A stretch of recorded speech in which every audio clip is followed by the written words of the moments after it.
Once again, welcome to this webinar, which is being hosted by College Board and Manual Prediction Review. And today's discussion is going to be based on uh, everything related to AP or advanced placement. Uh, what does the program have in offer for students? What are the benefits? How do you prepare for advanced placement? How do you register? So I'm going to talk about all of that in details. And as Nirmala mentioned, so if you have any questions, you can post that in the chat window.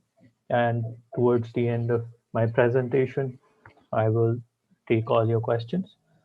And if you have any other questions also related to College Board or international admissions, I'll be happy to answer those. And the session is even more relevant given the current uh, pandemic situation we're all facing, and there's a lot of uncertainty in international admissions, especially. So AP, I think, is a great tool that can, and you'll see that during the course of this presentation, how it can benefit you in many ways. So let's get started. Um, for those of you who are new to College Board, we are a 120-year-old organization established based out of US, and College Board was um, established with one clear mission, which is to connect students as a bridge between this transition from high schools to the universities internationally around the world. And College Board owns and conducts the SAT exam, along with that PSAT, and what we offer as a international curriculum, um, something we call as advanced placement program, right? And we are working with students in about 185 countries, and 7 million students make use of our exams to go to college um, every year. Now, just a quick note, in case you don't have this free College Board account, you can sign up for this. So any exams that you want to enroll for, or most of our free services like Big Future, you can access with this account. So in case you don't have this created, it's going to be really beneficial. Post this session, you can just go ahead and sign up for your free College Board account. Now, before I start talking about AP, I just want to set some context for you, uh, a little bit of context on how international admissions work. That will help you to understand where does AP fit into um, the picture here. So what you see on your screen, PSAT, NMSQT, SAT, what this means is that, and I'm guessing some of you must be preparing for SATs, might be in the process, must be thinking about it. So SAT is essentially a standardized test. It's a way for universities to assess certain skills in a student, skills that matter to an international university. And I'm talking about things like um, critical thinking, problem solving, communication skills. And universities, especially international universities, value these skills even more than your academic performance, right? And this is a standardized way of measuring and comparing these skills. And you can imagine when you're competing with students coming from different curriculums, different countries, universities need a standard way to measure where you stand on these skills, and that's what SAT really provides. And international admissions work a little different from what we are aware of, especially in India, which is in India, most of admissions would be cutoff based. We recently had cutoff from Delhi University, or it's entrance exam based, but international admissions are more holistic in nature, which means your profiles, your portfolios, um, are looked at, which essentially comprises of your academic scores, standardized test scores, Uh, you have to appear for interviews. You have to write essays, which are called as statement of purpose essays, uh, so on and so forth. There are many, many things. So universities really look at a student's potential from many aspects and not just one. Now, even in a system like this, you must understand as a student that academic performance will always take the center stage, right? Because you are going to enroll for an academic program at the end of the day. And unless the university is convinced that you are going to do well academically, at least in that program, uh, university may not get that kind of confidence. Uh, uh, so that's where AP also fits in now. Uh, so AP or advanced placement program is this opportunity for you uh, as a high school student to take up college level coursework, right? Now this also gives you opportunity to improve your skills academically and showcase it to the universities that you're ready for college level work, right? So there are many benefits, and we are going to talk about that. But before that, AP, it's in, and by curriculum, I've been using this word curriculum, so students who may not be as familiar with the word. Curriculum essentially means like you may be studying under IB or CBSE, ISC, Cambridge. That's a curriculum. Similar to that, AP is taught at schools around the world, also in the US. And these courses have been created by some of the top universities like Harvard, Yale, Stanford, professors from these universities and high school teachers in the US. They've come together and created these AP courses. And these are very rigorous courses. And when I say rigorous, in each topic or subject, AP really dives deep into that uh, particular academic area. And what typically students study in a first year or first semester at an international university, that's the kind of depth you will find in each AP subject, right? And most of US four-year colleges, and apart from that, there are 60 other countries. I'll show you the list as well, where AP is recognized. Now, by recognition, uh, what I mean is that you can get credits if you've done AP courses at universities, not just in the US. So in any way, don't assume that AP is only if you're applying to US. There are 60 other countries, Canada, UK, Australia, all top universities there recognize AP for credit or placement, right? So this is a very global program. And in India, we follow a slightly different model, which is a test center model or self preparation model. Now, what that is that even if you're not enrolled, say, in AP curriculum in your school, you can still self prepare at your end and just take the exams, right? So AP gives you that kind of flexibility, and which is something very, very unique about AP. No other international curriculum will allow you to just take the exams without enrolling for these subjects at your school, right? And AP is also flexible, which means that uh, the flexibility comes in two ways. The first one is that there is no minimum number of subjects that you have to take in AP, which means even if you want to take one course, AP course, you can just take one. You want to take five, you can take five. Uh, it's really not a fixed number. That's what you will see in most international curriculums, that if you take X number of subjects at HL level, X number of subjects at SL, and different combinations, but it has to be some minimum number of subjects. But in AP, even if say you're a CBSE or ISC student, you just want to take one AP course, you can just go ahead and do that. Also, the flexibility that you get in AP is that you can take these exams anytime between grade 9 and 12. Now, as you remember, I said earlier, the coursework is at a first year university or a first semester university level. So the depth of every course is going to be same, even if you take it in grade 9 or grade 12. The coursework is not going to be different.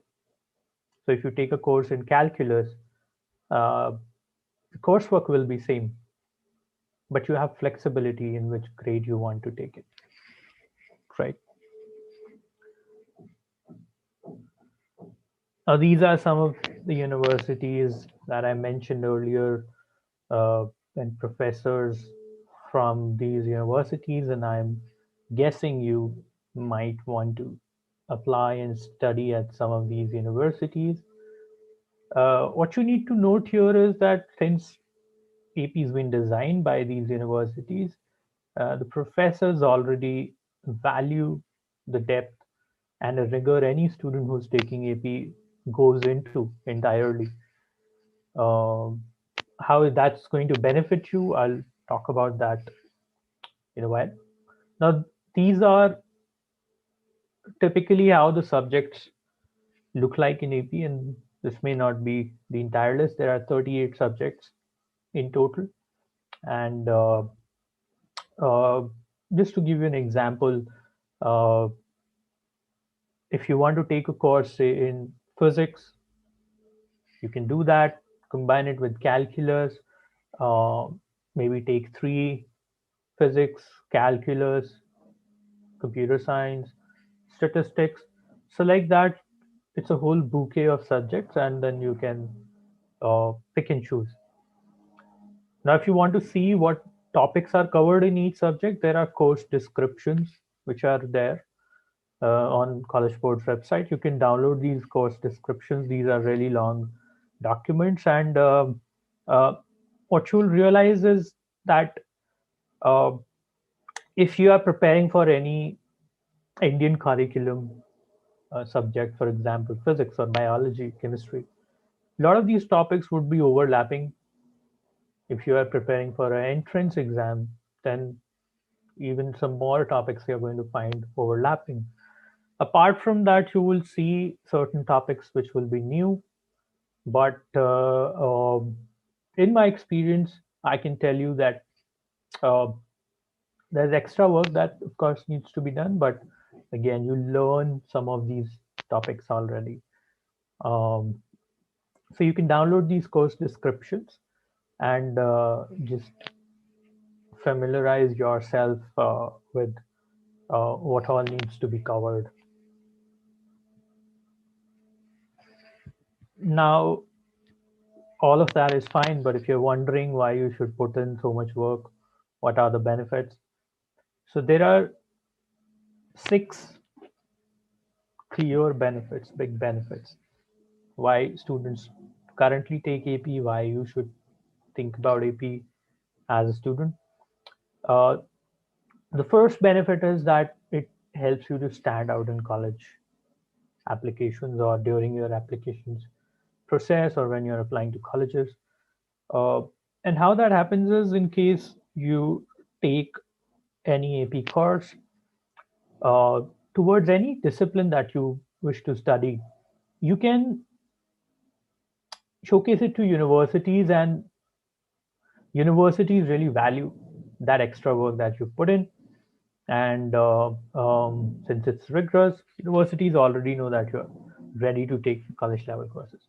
Now, the second main benefit is, um, and next three benefits are sort of tied together, which is you can earn college credit, you can earn advanced placement, and by having both, you can save a lot of time and money. How that works is that universities have their own AP credit policies, and especially for an international student, having credits uh, when you go to an international university is really, really help, right? Because if you have credits in your bucket, then you don't have to repeat those same courses. For example, if you um, take a AP calculus course at your university, you can choose and skip the same calculus course, uh, and that's just an example. And if you take enough number of courses, similarly, you can even finish your, say, a 4 year program in 3.5 years, and you can calculate at an international university how much money you can save, because these are expensive programs, and if you're not paying um, residence cost, tuition cost for a whole semester, you can save a lot of money, right? So that's all possible, and especially for Indian curriculum students, I feel this is a great opportunity, because otherwise you don't get this opportunity to gain credits, right? You have to especially enroll in a national curriculum school, so on and so forth, right? And one another benefit that you will realize is that, which I've been talking about, is that it builds the kind of skills that you need: uh, research, critical thinking, uh, ability to do rigorous academic work. These skills really help you during your undergraduate program, because it doesn't matter what you're going to study. The transition will be very easy for you if you are already familiar with uh, doing this kind of work.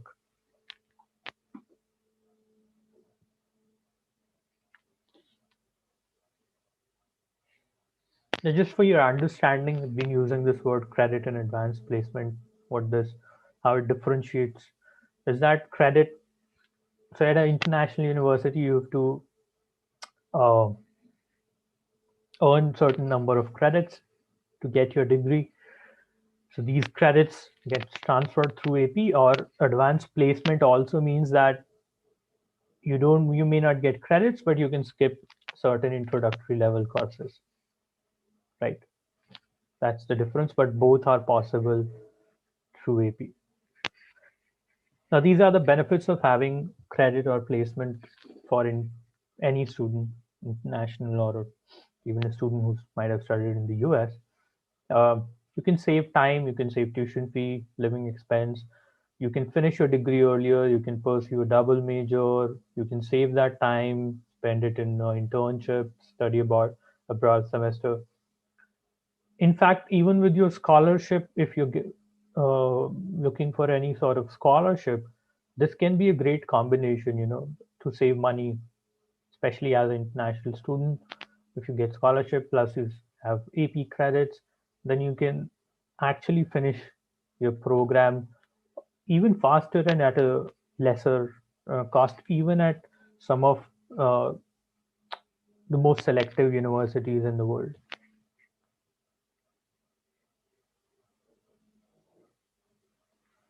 This we've spoken about.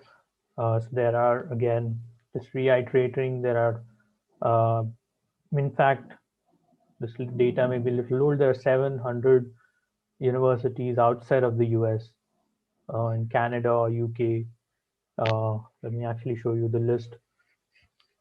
These are the 60 countries where uh, AP is recognized for credits and placement. In India, we still don't have any university.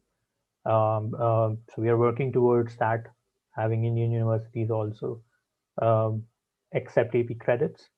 But outside of that, uh,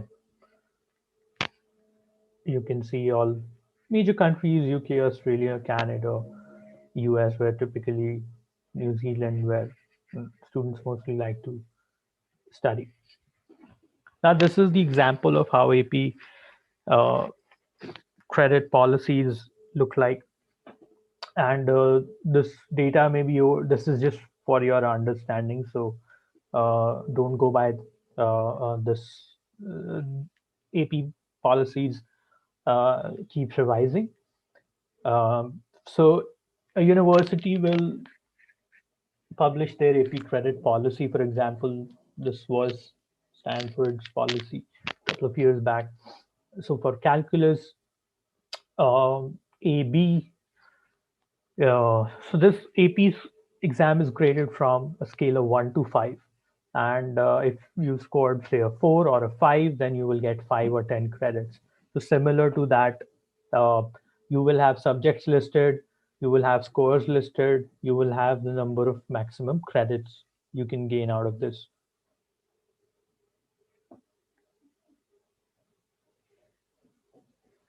And similarly, for each university and each country, uh, there would be a customized policy. So there is no one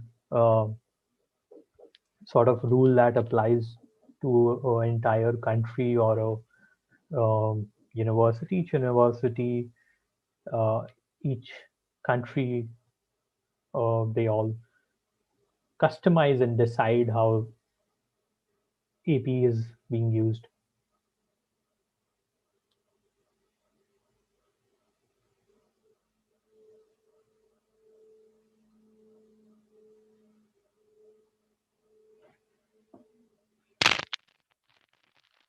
Now, if you want to find out what these credit policies are like, uh, updated data, then there are two ways to do that. The first one is you can go directly to the university's admissions policy and read it there. Otherwise, easier way to do this is just search for this tool. It's called as AP Credit Policy Search on College Board's website. Even if you Google this, you will be able to find it easily. And just put in the college or university's name, and you can just see the updated AP credit policy listed there, which will essentially be um, number of subjects, what subjects credits will be given for, what you need to score, all of that. So this is going to be a very useful tool. You can bookmark this later, and just whatever universities you are interested to apply to, you can just find their AP credit policies.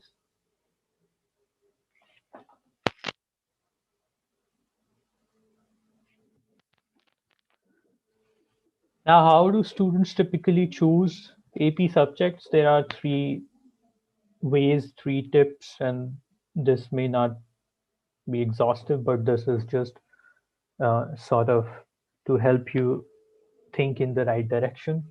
You may have your own strategy for picking AP subjects. Uh, the first one, of course, is based on what program you want to pursue later.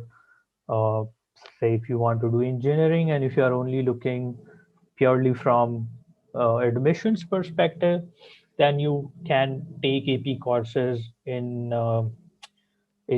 subjects that will help you to gain admission in that program, which essentially means what subjects are really taught or are at the core of that discipline.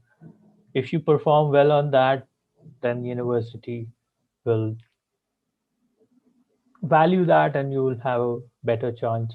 Now, um, second option is, say if you are enrolled in curriculum where you don't get a lot of flexibility to mix and match and try different combination, you can do that as well, right? Because especially in Indian curriculum, if you're a medicine non-medical student, then the subjects are pretty much defined and there is not much room to make those combinations. In that case, you can pick AP subjects individually. And the third way, which is more intuitive, is if you wish to gain credits through AP, then you take those subjects which allow AP credits in a particular university. Of course, refer back to AP credit policy search tool and pick those subjects. Okay, now how are the exams going to be like? As I mentioned earlier, in India, uh, what we follow is a self-preparation exam-only model. So only handful of schools that also teach AP as a curriculum, but most students prepare on their own. Uh, so you have to register now. So registrations are open, but the exams will be conducted in the month of May. So in 2021 May, that's when next AP exams will be held. So registrations are going on, and it will close early first week of November. And there will be another window starting from early December till mid-March, but then you have to pay a little bit extra as late registration fee. And there are these 25 authorized test centers across India where you have to register. You have to pay this test center, so you're not paying the exam fee to College Board directly, but you pay exam fee to these test centers. That's where you also take the test. Um, yeah, so registrations are going on. If you're interested, now is a good time to register. Exam, each exam has a different duration based on the discipline. It's a combination of MCQs and subjective type questions, and it'll be graded from 1 to 5. And score of 4 or a 5 is typically considered good, and a score that allows you to um, gain credits. Now, this is the testing schedule for. Um, there are two testing windows between 3rd and 14th. It's called as regular testing, split over 2 weeks, and you can see this calendars are posted. I've put the link here on our website, and what you see is cross marked. These subjects are not offered. The tests are not offered in India, so just make sure you will see the same calendar on our global website, but uh, you won't be able to register or take these tests in India. Just make sure you're not enrolling for any of these subjects. Similarly, there is a late testing schedule in case, say, between 3rd to 14th, if there are any clashes, then these same subjects are also offered um, at a later date between 18th and 21st. So there are two testing windows, and you can pick either.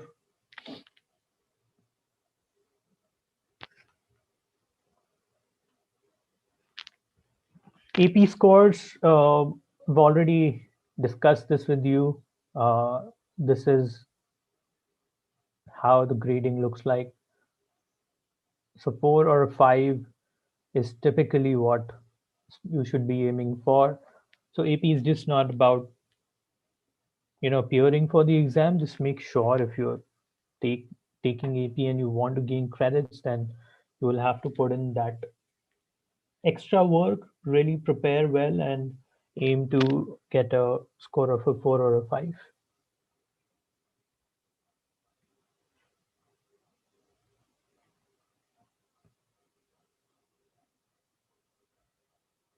So again, 3, even if you get a score of 3 or 2 or even 1, uh, it does not matter, because this will still help you to get a good hold of that particular subject, and still academically this is going to help you. Let's get through this. For preparation, uh, there are a couple of uh, ways that I'll suggest you. Although there is no recommended method here, you can refer any resources, you can refer any books, even the books that you're studying in your school. Definitely download these course descriptions that I mentioned earlier, and familiarize yourself with what should be the learning outcome, what are the topics that are covered, and then refer any resources on our website. There are certain practice real questions from AP which are available that any students can access. So there are a lot of tips and questions available so that you know how does a MCQ, how does a subjective type questions, and these are all real AP questions. So find these uh, as probably step two, so that you know, uh, once you see a question, you will realize that it's not a very straightforward question, but that will require you to put in research, understand the topic really well, do that kind of work. There are books also available on our official College Board store. You can purchase these books or any other bookstore, online bookstore, otherwise from College Board's official bookstore, you can get books. Uh, what we've also done now recently is that we've created our YouTube channel, and definitely this is a very, very useful tool. So go to YouTube, you can just search for AP Daily Videos, AP Daily Faculty Lectures, and every single day we are posting lectures on certain topics by um, AP teachers, and these are all free and open. Anyone can access these, even if you've not enrolled in AP. It doesn't matter. Even if you may not enroll in AP, it doesn't matter. Even if you just want to learn, you can go to these lectures and start uh, getting familiar with uh, what kind of work AP requires, and also learn about certain topics. So every day you will see a new video in any discipline. Now, how do you take the exam? We've spoken about what AP is, what are the benefits, some tips on preparation, all of that. Now, for taking AP exams, certain questions that students typically have in mind. And I think I've covered all of this. Um, Even if you are enrolled in any international academic program, you can still take AP.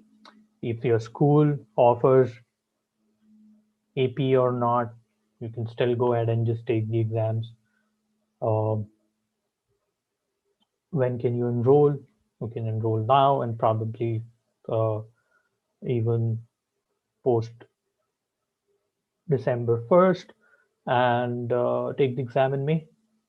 Now, certain rules just specific for exams in India that um, students need to know before registering for these exams.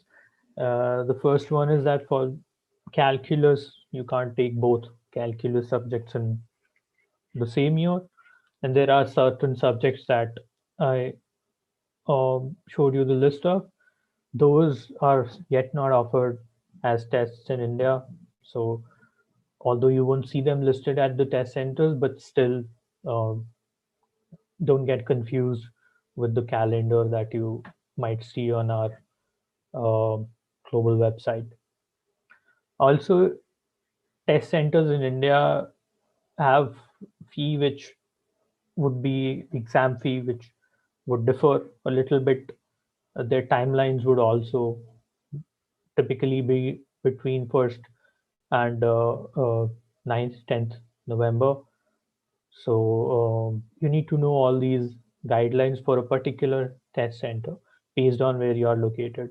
So if you are in Delhi, you are in Bombay, um, just look which all AB test centers are there, read their uh, registration guidelines, and you can find out how do you register, what's the exam fee refund policy, when do you have to register. So all of these are unique to each test center in India. So you need to know those deadlines as well, uh, and not just follow what you might see on the global overall college board's website. The exam schedule is same, common for students globally around the world. Exams happen on the same day, but for India, exam fee and other guidelines uh, are customized for each test center. And these are the test centers we have in India, uh, and wherever you may be located, you'll be able to find. We've expanded this network. We've added more test centers in India.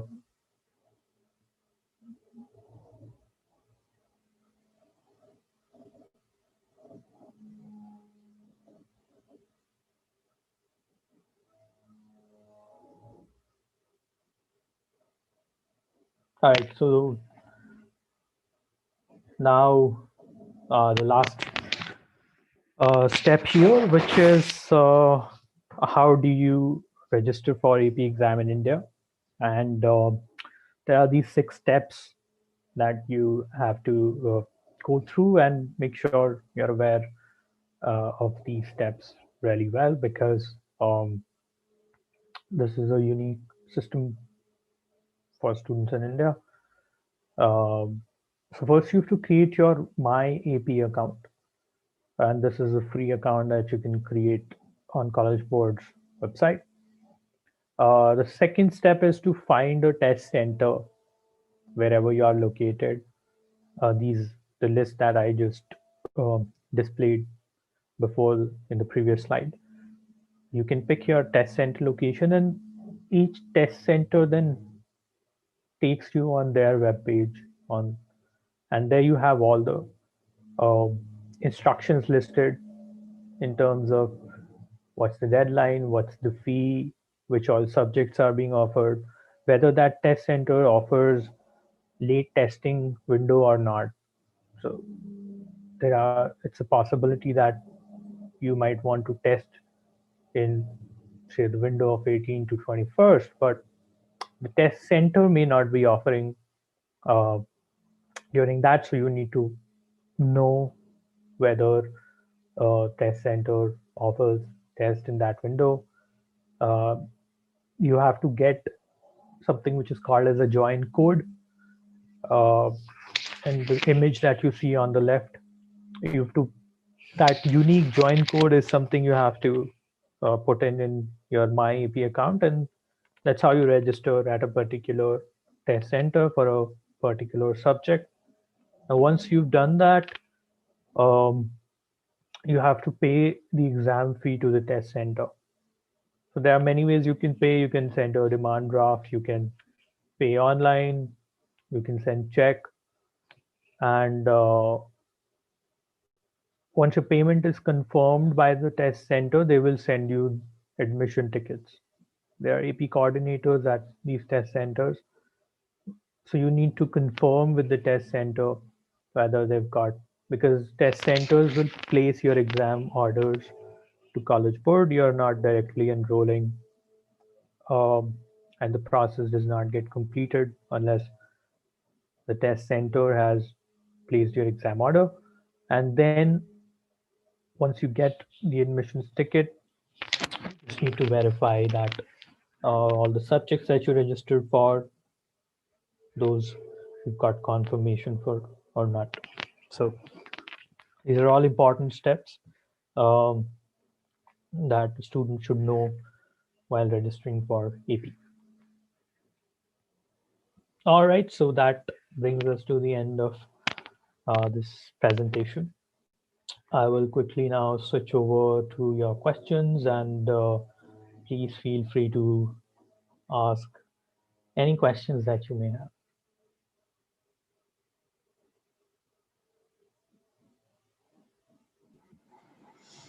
Thanks, Sandeep. That was really comprehensive to know about AP. And there are a few questions. Sure. Just a minute. Is taking BC, calculus BC, enough to study abroad for BSc Max Honors? Uh, okay, so let me explain how this works, whether it's going to be sufficient or not. So if you want to study BSc Maths honors anywhere, say in the US or any other country, uh, then calculus BC may or may not be sufficient. You have to look at it from two different perspectives. The first one, that perspective that I gave you, was purely in terms of admissions. Are you only looking at taking calculus BC just from the perspective of uh, um, adding more, say, brownie points to your academic profile? Then sure. If you're looking at improving your rigor and knowledge in, say, maths, then probably it makes sense for you to take other subjects that are also offered in maths. And the third way to look at this is, if by taking this calculus, are you able to get enough credits as well? So if, say, you're going to for aiming for a very selective university in the US, and if the university allows credits for both calculus AB and BC, then maybe there is value in taking both the subjects. Of course, if you are able to prepare for both. So plan it like that. What is your individual aim uh, with taking these AP courses? There is no one rule that applies. Like I've been saying, this is a program which can really get customized to your need. It's very, very flexible. So you have to really decide your own strategy. I cannot tell you that just taking this X subject would be enough for anything. Okay. Yash has another one. Yash has one big question. He's asking, when should when should be the strategy to give the SAT subject test, IELTS or TOEFL and APs? In which class should we give it? And what's the application process after that? What guarantees the admission to foreign top US university for computer science? And he's in 11th class now. So he's asking the timeline of when which test has to be taken. Yes, that's a, I mean, very, very long question, and I think it'll take me another 2 hour session if I start going in details, but I'll try to answer this briefly for you. Uh, so I'll take the last part first, which is what guarantees the admission to top foreign university in the US. Then nobody can tell you that, very, very honestly, right? Because uh, there are ways which increases your probability, and it's really the game of probability, where you have to do everything that really gives you the maximum chance, really maximizes your probability when you're competing. But since it's not a cutoff method, right, only in cutoff method, you it's very black and white. Like if you get a 99 percentage, then okay, you're in. If you're not, at least you're out then, right? So in US, in top foreign universities, like I said, it's a holistic admissions process, and you have to do everything to improve your profile, academic profile, many other areas which I mentioned earlier. Now, when you should be taking the SAT, subject test, TOEFL, APs. Uh, so, like I said, APs, you should start thinking about AP in a very ideal scenario right from grade 9, because the program is flexible. And if, say, between grade 9 and grade 12, you want to take 4 APs or 5 APs, then maybe you can take two of them in grade 9 or grade 10, again, where whatever level of coursework you can handle, uh, and probably take another two in grade 11, or maybe one in grade 12. So you need to have a strategy like that. But grade 9 is, I think, the right time to even start thinking about AB. Now, SAT you take when you are in grade 11. which you are in currently, that's when students start taking the SATs, but students start preparing for it even earlier than that, right? Subject test, similarly, you can take it when you enter grade 12 or towards the end of grade 11, but familiarize yourself with the usage of subject SAT, whether it will be required by the university or not. If you're going for a university which requires it, then take it. Otherwise, you may not have it as a requirement. So I hope that gives you some. And IELTS and TOEFL, yeah, let me also clarify that IELTS and TOEFL are language proficiency tests, and if the university or the country requires it, then you need it. If uh, the country or the university does not require it, you may not need it. But again, when do you take it? You can take it even in grade 12, right? So there is, I mean, language proficiency tests can actually be planned closest to realistically applying to the universities. By that time, you also have clarity which country you want to go to, and based on that, you can take your decision. So Sandeep, when you said APs can be taken from grade 9 onwards, I have a question actually. So Mhm. it's like a college level curriculum, right? So Correct. is it like grade 9 student will can they still be able to prepare themselves for a college level curriculum? That's a subjective question, and I don't want to sort of Huh, prescribe anything here. If a student feels ready, huh, then why not? yeah, But okay. uh, in terms of what program allows, the program allows grade 9 students to also enroll. Now, if the student and if there are ambitious students who've been working hard already, why not? Hmm. Internationally, students do that. They do prepare and take APs even from grade 9. So I'm not saying definitely start thinking about it, but you have that option if you are that student who wants to, start preparing early. You want to go compete with the best students. You are aiming for a very selective university, then you have to put in 2 or 3 years of solid work. So this is Great. really the Hmm. opportunity to start early. Mm-hmm. Now, actually, if a student completes 12th standard and taking a break of 1 year, still AP can be taken that time? Uh, yeah, student can take AP. There is no such rule uh, that if you Okay. uh, yeah, if you pass from grade 12, you still can take APs. Okay, great. So there is the next question here is like if a student chooses to go for AP, is there a minimum number of subjects that one should choose to write? This I mentioned earlier. There is Yeah. no minimum number of subjects. You can choose to take one. You can choose to take five. It's really your choice. So EP gives you that kind of flexibility that you plan it, you choose the number of subjects.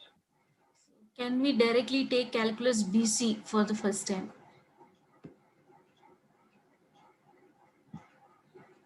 I'm sorry, can you repeat the question? Yeah. Can we directly take calculus BC without taking AB? They are asking. You can take it, but you can't take both in the same year. Yeah. That's the rule. I mean, you have to split it over 2 years, uh, because anyway, this is a lot of uh, coursework that you have to do in each, and they are actually one of the toughest AP subjects, very honestly. And as a rule, that's why also it was decided that um, so that it also doesn't become too heavy on students.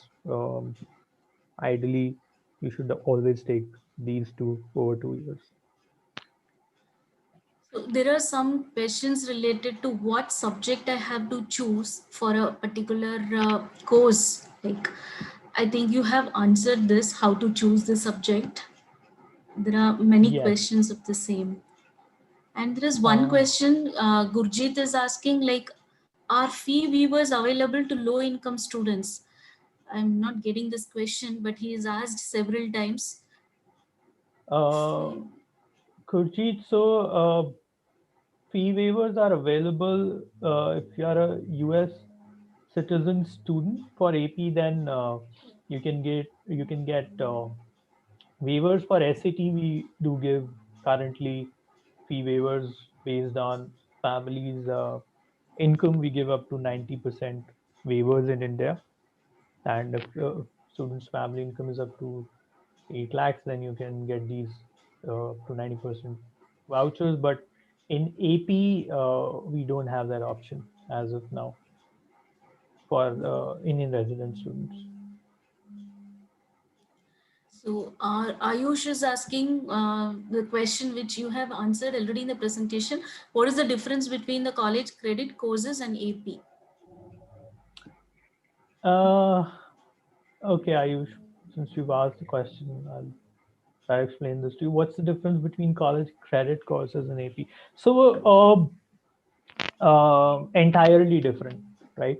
So, AP is a high school curriculum, while college credit courses essentially mean that courses that can allow you to gain credits which can get transferred towards your undergraduate program. So how undergraduate programs work internationally, you have to earn certain number of credits. For example, say in an undergraduate program in US, you have to earn say 100 credits overall, and each course may allow you say 4 credits. This is just hypothetical, and then you have to take 25 courses, multiply by the 4 credits, that adds up to 100 credits. Now what credit transfer or credit courses mean and what happens through AP is that these credits that you are gaining in high school through AP can get transferred towards your undergraduate program. So say if you gain 10 credits through AP, then in college you have to only earn 90 now, right? 10 of these can be used. That's called as credit. What advanced placement means is that instead of getting these credits transferred, you can skip certain courses which may be at an introductory level. So that's the difference. I hope that Yeah, gives some yeah, clarity. yeah. Mhm. I'm just looking for the next question. But Gurjit has sent the same question several times. Gurjit, hope you have got the answer now. So, what is the validity of AP scores? So AP scores are also valid for 4 years, same as yeah. So by the time you pass out of school and apply, it's going to be valid even if you start in uh, early. I think Gurjeet also asked the question subjects SAT versus AP. Uh, Yeah, uh, yes. yeah, I can see that question now. And before that, there's one more question. Are AP courses videos available in general YouTube website or only available through College Board?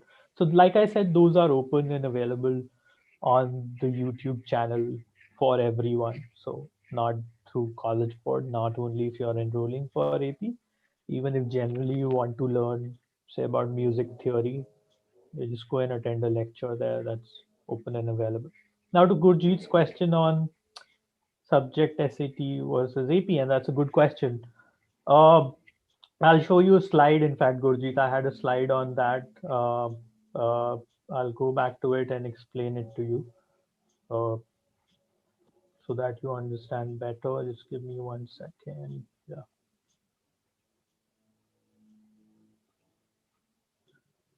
So SAT subject test and AP, how they are different.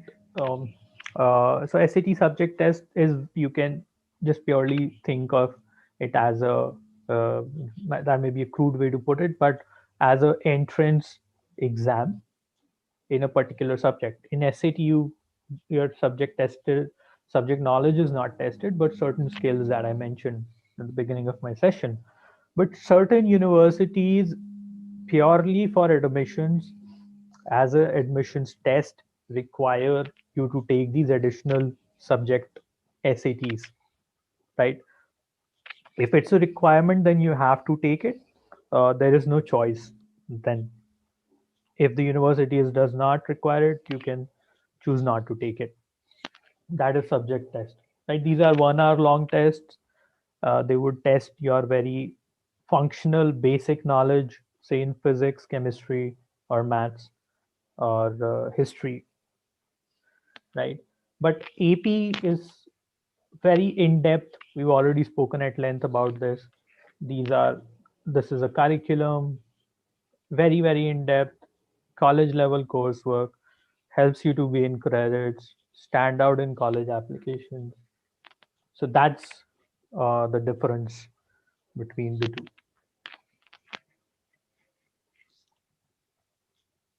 Okay. Harsha is asking one question. Again, I think you have answered this already, but still, is SAT exam taken 2 or 3 times? Can we get admission in the US college? I'm in 12th standard. I did not get that question. I think Actually, I will have to be. Harsha is asking, like, if he is taking SAT 2 or 3 times, is there any guarantee for admissions in US? Uh, is there any guarantee? I think Yeah, that I already mentioned, yeah. Aksha. There is in a holistic admissions, there is nobody that can guarantee you. In fact, anyone guarantees you, then probably don't believe that person, because nobody can guarantee you. It's just there are certain ways in which you can improve your chances. You can work on your profile, and AP is that way. So I can already tell you, if you take 3 AP exams, if you score well on them, you get 4 or a 5. Um, you can it, you will have a great chance of getting into a good university, given that other aspects also meet the university's expectation, but your chances will improve a lot, right? That's what I can tell you. Vinisha is asking about the AP exam pattern. Venetia, so I would recommend you should go on College Board's website and look for these real AP questions. It's a combination of uh, subjective type questions and MCQs. So it's a mix of both. It's an offline test. Pen and paper will be conducted at these test centers. The test is for 90 to 200 minutes, depending on the subject. So it's not just one particular duration. Uh, so, but I would request you to just have a look at the questions. But that's the format in which AP is conducted. Gurjit, I have seen your question. Please don't send it so many times. Please wait. Uh, the next one is what exactly placement means? Is it admission again?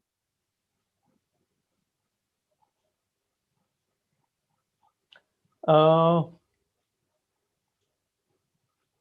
Placement means I did not get that question. Sorry. what exactly placement means? Is it admission? No, no. So, um, let me explain this actually. In typically, I think when we say the word placement, it sounds like a job placement, right? And is it admissions? It's not admissions, right? This is we are talking about post admissions. Now, say you've got admissions, you've the dream university wherever you wish to study. Now you are there at the university. Now, what advanced placement means is that you can skip introductory level courses and start taking higher level courses directly. That's what placement means in an international university scenario, right?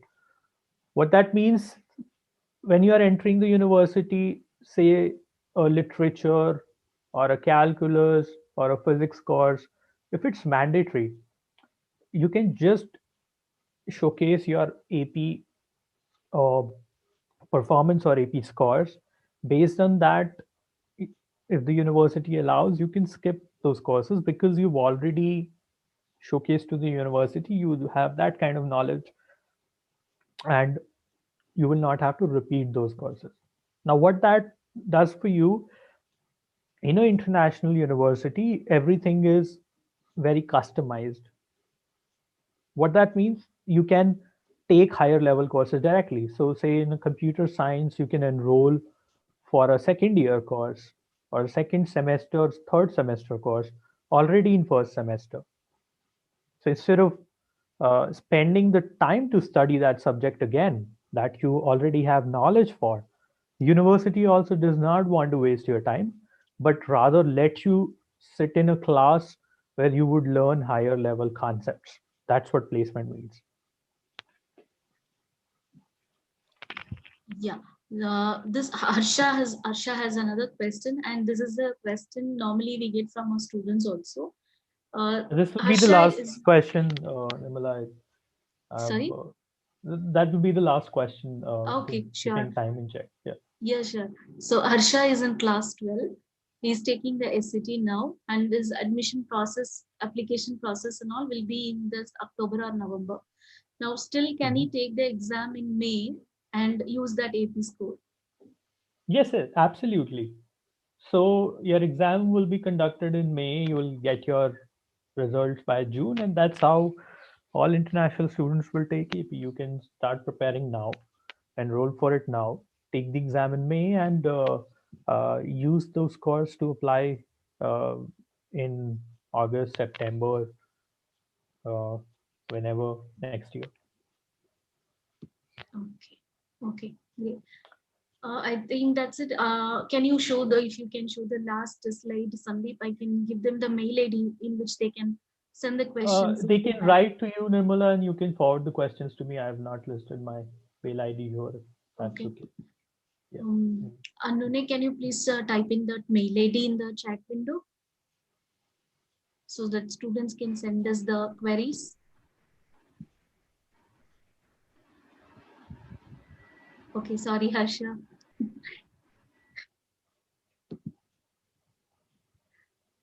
Right. So I'm giving my mail ID in the chat window. If you have any questions, please send it to me. I'll keep it answered. That's a great, wonderful session, Sandeep. Thanks a lot for that so detailed AP. Sure. So many questions has been answered. Thanks a lot for that. Mhm. And guys, if you like to have an AP preparation, Manya offers a comprehensive course for AP.